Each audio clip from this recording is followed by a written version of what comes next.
Look at the con. Oh, ne Thomas Quellen. Welcome. My name is Firehawk. It is my given name. Fire. I am a fire maker and hawk, a guide or teacher for our people. My people are Nanticoke, N-E-N-T-E &G-O, Nanticoke, until about the late 1800s, and then Nanticoke in the modern era. Loosely translated, people of the tidal waters. Natalawansi pegatawas magadawayu Pocomoke Danapinach Bilenu ne. I'm called Blackcorn. I'm a citizen and cultural ambassador of the Pocomoke Indian Nation. My English name is Drew Shuptar-Rayvis. I am holding a pignut hickory, a bow, the stave. Hickory is a good wood. It's not as snappy as some, but a very good bow. This bow was made in the mid-90s. It has served me well through hundreds of presentations and archery demonstrations. It's still functioning beautifully. It is a reproduction bow of one of three bows now housed in the Ashmolean Museum in Oxford, England. They believe taken from the Powhatan peoples just to the south. We're on the eastern shore of Maryland, and in 1656. This denotes the four winds cross. The circle is the universe, no beginning, no end. That is where each of us stands in the universe. So it's a flat bow. The bars that you see are dyed with the green hull of black walnut. If you notice, I'm holding at center and shooting about 1 inch above center. Okay?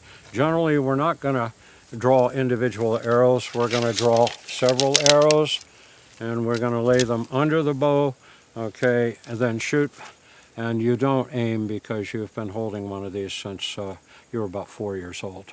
Okay, so to give you the idea, you just simply knock the arrow and pinch, and then lay 1 or 2 fingers under the string, and you're going to pull, all right, like so, and release very quickly, and then drop the next arrow down.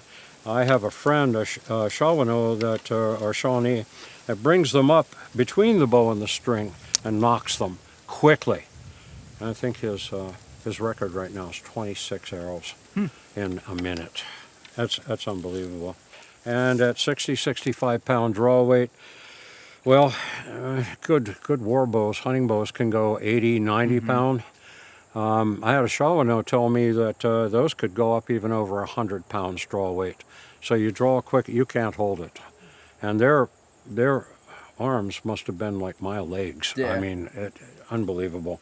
Probably from using a bow throughout your life. Of course, a good bow is useless without good arrows. So we have this quiver here. This quiver, and arrows were made by Daniel Firehawk Abbott. Quivers made of bulrush. There's lots of documentation among the Powhatan peoples of bulrush quivers. Bulrush is a marsh grass that grows. It's very spongy. It's very soft. We know among the Wampanoags, bulrush is used to make woven mats that cover the inside of the home. Kind of like a cross between styrofoam and foam rubber. Yeah.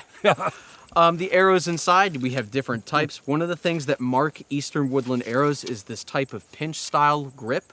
One of the things that we know through books such as the Encyclopedia of Bows, Arrows, and Quivers, Volume 1 by Jim Ham and Steve Alley, is that a lot of the Eastern arrows from multiple different communities have this pinch-style release.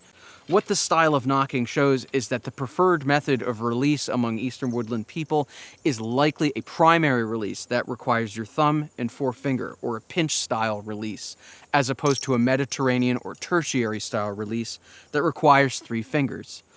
So that means that arrows are being shot this way, and that's what this grip talks about. These Eastern Woodland arrows that Daniel has replicated here show is this primary style of release. You won't find the style of fletching on arrows west of the Mississippi. No, This is an Eastern Woodland 2-fletch quarter twist, and it imparts a spin to the arrow on release, giving the arrows much greater accuracy.